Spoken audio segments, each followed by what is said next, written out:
Alors, il faut avouer que dans ma boîte française, enfin située en France, ils n'étaient pas pour le télétravail. Ils ont toujours considéré que le télétravail, c'est une espèce d'artifice ou quelque chose pour s'affranchir de faire plus de travail que tu ne pourrais faire au bureau. Et je pense qu'ils vont tomber de très haut parce que ce que j'entends, les échos de beaucoup de gens pour qui le télétravail est nouveau, c'est que les gens sont éreintés parce qu'ils sont tout le temps, tout le temps, tout le temps sollicités, beaucoup plus que quand on est au travail en fait.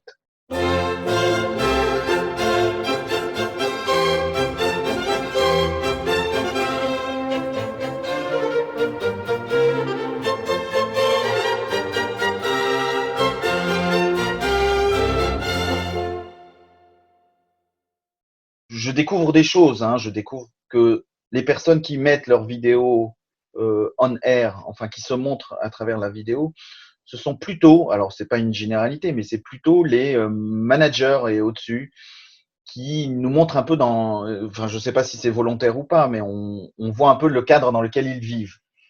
Donc moi, ça m'a un peu, c'est la première chose que j'ai remarqué. Je pense beaucoup à des collègues qui sont plutôt dans des environnements un peu plus confinés et plus réduits et peut-être plus difficiles. Donc j'ai trouvé ça un peu gênant. Je ne sais pas si ça va durer, mais c'est le premier constat que j'ai fait.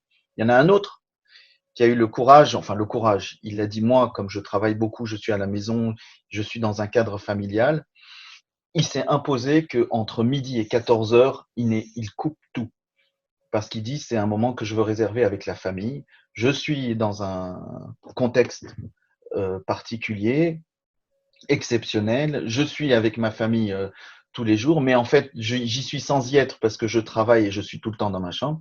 Donc, il a imposé, quoi qu'il arrive, même s'il y a des meetings, même s'il y a des sollicitations, il coupe tout et il se met à table et il partage cet instant avec sa famille. Donc ça, j'ai senti qu'il y a eu un petit blanc parce que ça bousculait un peu. Si tu veux, au travail, il y a des gens, comme ils cherchent, quand tu mets des meetings, les gens cherchent des créneaux libres et souvent ce sont des créneaux de déjeuner. Donc il y en a, tu te retrouves à manger un sandwich, à courir à la cantine pour choper le dernier repas. Et là, c'est fini ça. Le mec, il a décidé d'arrêter ça. Tout le monde était, je pense, d'accord. Il a été le seul à le dire et il l'a dit avec tellement de fermeté que personne n'a osé le contredire parce que tu ne peux pas dire non. Tu peux pas dire non dans cette situation. Quand tu es au bureau et que tu dis attends, moi je vais aller manger, je ne peux pas aller à ta réunion, tu dis bon bah tu peux décaler un peu, la cantine est en bas, tu es vraiment dans un cadre professionnel. Et là, il a marqué le coup et je pense, on n'en parle pas beaucoup, mais je pense il a très bien fait. Il a très bien fait.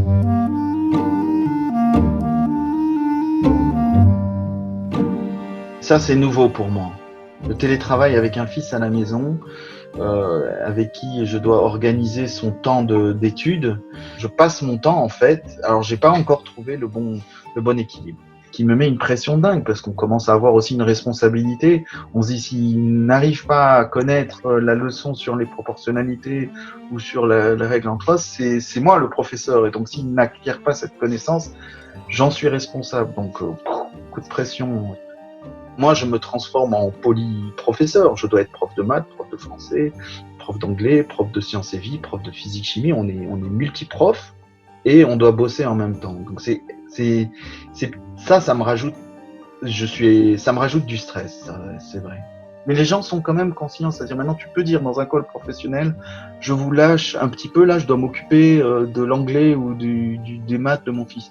À une époque, tu pouvais pas dire, excusez-moi, au milieu d'une réunion, je vous laisse là parce que là non, moi j'ai beaucoup plus de facilité à le dire et ça ne me gêne pas plus que ça. J'attends maintenant vraiment de voir comment ça va se passer. J'ai même j'y ai pensé hier ou avant-hier. Il y a l'excitation de voir comment les choses vont changer. J'ai hâte que ça se finisse, pas parce que j'en peux plus. Moi, je pourrais continuer. J'ai d'autres expériences par le passé, mais j'ai hâte de voir ce qu'on va tirer de ça et comment ça va changer, comment ça va se transformer. C'est assez excitant hein, de, de voir que si les choses, comment elles vont tourner finalement. Grande victoire, ça serait le subtil mélange du télétravail et du travail sur site avec les collaborateurs, plus alors là, on aura bien gagné, je pense. Et la boîte a tout à gagner parce que le résultat sera là, hein, ça sera l'efficacité et le rendement sans stress. Sans stress.